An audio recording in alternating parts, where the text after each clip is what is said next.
Oh yeah, right. Waiting for the Baldock housing market to crash is going to cost you tens of thousands of pounds. Well, not really, but you'll get the gist of this video as I go through it.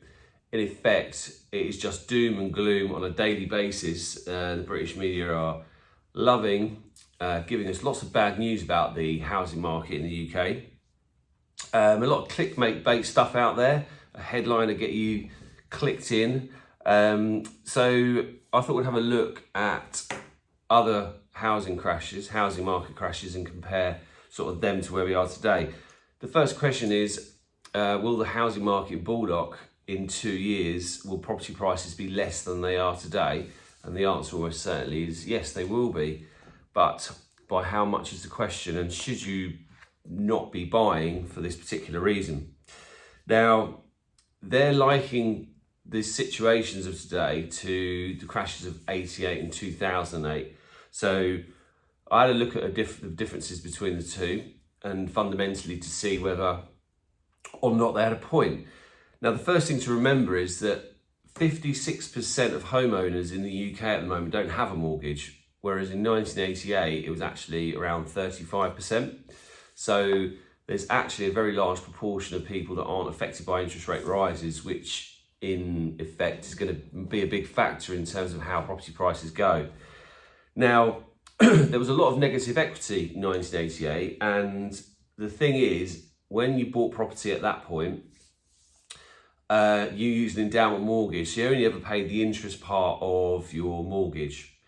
So endowments, which were investment vehicles, they sort of ended in the sort of late 90s, early 2000s, because they were deemed as not suitable products for repaying a mortgage.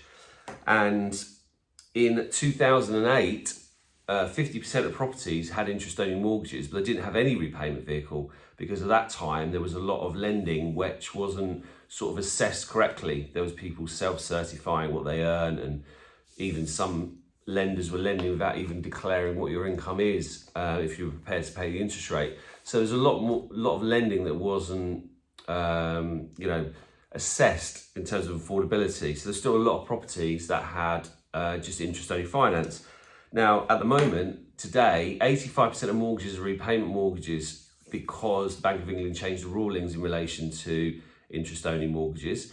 So a lot more equity is being earned every single month through people paying off their mortgages on a monthly basis. So that's the first thing in relation to negative equity.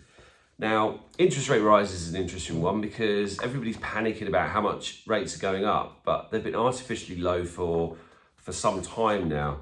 Now, in 1988, people didn't have fixed rate mortgages. Variable rate mortgages were the only thing really you could get. And in 88, the average rate was 10.8%. Now, when it got to the 1990, interest rates went up to 16.4%. So if you can imagine your mortgage now and having a 16% interest rate attached to it, you can understand why the market was in a pretty bad situation. It hurt people, but to be honest with you, actually most people did get through it. There were a lot of bad things that happened for people financially, but actually a lot of people did get through it. Now, in 2008, 60% of homeowners learned from the variable rate days and fixed their mortgage. They got the stability of knowing every month what they're going to pay, and they fixed their rates at an average of 6.07. Now, today, 85% of people have fixed rates, and their average rate is 2.14. So it's a considerable difference between the two.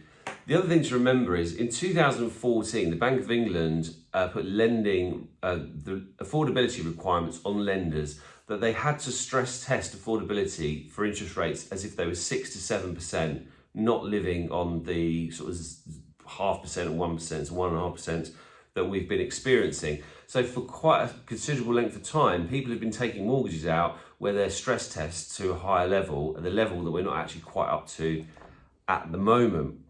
So that's sort of around where people are in the sense of property prices and how that compare to the two. So the thing is, when they looked at how the crashes work, I thought to myself, they're saying the crashes will be similar to that of 2008. Now, 2008 was around 16%, 1988 was 20%. So I don't believe property prices are going to drop to that level. I believe that they will adjust, and they will probably adjust around 5 to 8% in the next 2 years, slowly. It will be a slow decline. It's not going to be anything sharp and too scary.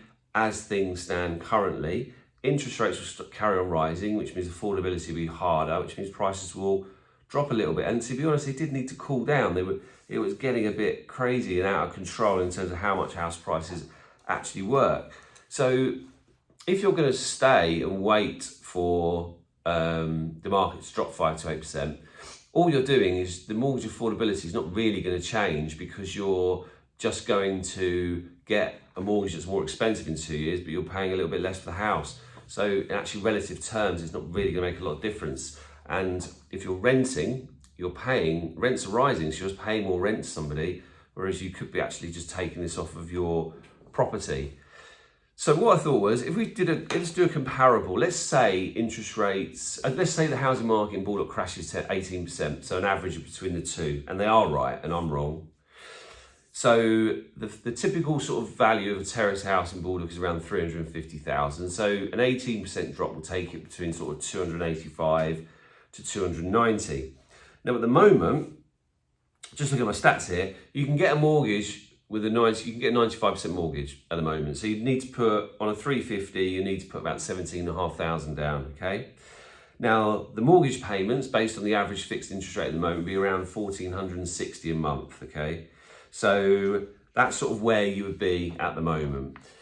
So let's say you leave it and the market crashes and you wait 2 years for it to drop to 18%. So fundamentally, when property prices do have a crash, which has happened in 2008, the lenders, they don't lend money because they're scared or there's no confidence. So what they do is they cherry pick who they want to borrow to, and they want bigger deposits. So your 5% deposit is gone. So you now need to find 10%. So instead of 17.5, you've actually got to find 35. So is that realistic? And if not, you're not even going to get on the housing ladder. But if you do want to, then you're going to be going at that sort of level.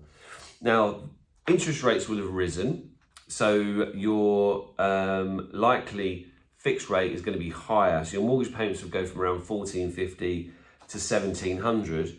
And you've got to consider that the 2 years you've waited, you've been paying rent, and the average rent in Baldock's around 1,330 a month. So you paid 2 years of that. So in reality, it's another 30,000. So you see all these tens of thousands adding up. And if you look at the rent you're paying, the extra deposit you're going to need, the higher repayments over 5 years, then you're looking at a hell of a lot higher than what actually the market has adjusted, the market has crashed to, if that actually does happen. So it's not really going to make any difference if you wait now or you wait for something that hasn't even happened, and based on a lot of the statistics I've said here, is possibly not going to be happening. So if you need any advice in relation to property, feel free to give me a call, talk me through it. If you've got any thoughts on it that you want to share, then do let me know, and I'll catch you soon.